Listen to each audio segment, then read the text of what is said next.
The Biggest Snowman Ever by Stephen Kroll, illustrated by Jenny Bassett. Once there were two mice who fell in love with the same snowman, and this is how it happened. On a bright winter day, the mayor of Mouseville announced the town snowman contest. "Whoever makes the biggest snowman will win a prize," he declared. All the mice were excited. "The judging of the contest will take place in 2 weeks," said the mayor. "Good luck to all of you."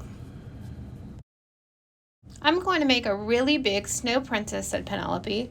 "I'm going to make a really big snow Martian," said James. "I'm going to make the biggest snowman ever," said Clayton, the house mouse. His friend Desmond, the field mouse, frowned. "No, you're not. I'm going to make the biggest snowman ever." "Oh, yeah," said Clayton. "Oh, yeah," said Desmond. That night it snowed and snowed. Huge drifts covered driveways, roads, and fields. It was the perfect beginning for a snowman contest. In town, Penelope began her snow princess, and James began his snow Martian. Out in the country, Clayton and Desmond began their snowmen. Clayton made a snowball and rolled it along the ground.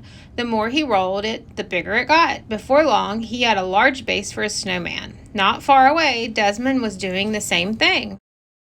The next day, Clayton made a huge snowball for his snowman's belly. Not far away, Desmond did the same thing. That night, Clayton brought his dad out to see his snowman. Dad scratched his head. "I don't know, son. It's going to be big, but I'm not sure it will be the biggest." Clayton smiled up at him. "I'm just getting started," he said. Dad whispered in his ear, "If you want to work faster, use a wheelbarrow to carry the snow." A little later, Desmond brought out his Uncle Vernon. "I don't know," said Vernon. "It's going to be big, but will it be the biggest?" Desmond smiled. "I'm just getting started," he said. Vernon whispered in his ear, "If you want to work faster, use a wheelbarrow to carry the snow." The next day, Clayton filled his wheelbarrow with snow. He piled the snow onto the snowman. Then he rolled another snowball for the snowman's head. Not far away, Desmond did the same thing.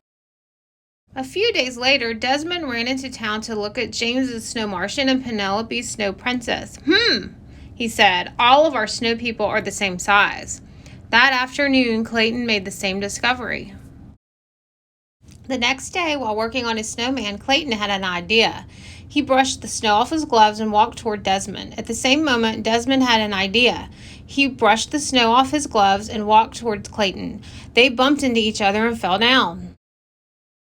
"I have an idea," said Clayton. "I have an idea," said Desmond. "We should do this together," said Clayton. "No one said we couldn't," said Desmond. First, they rolled each part of Desmond's snowman over to the middle of the field. Then they rolled each part of Clayton's snowman over. They piled the snowballs on top of one another. Clayton dropped a floppy hat on Snowman's head. Desmond added a long scarf, huge coal eyes, and a giant carrot nose.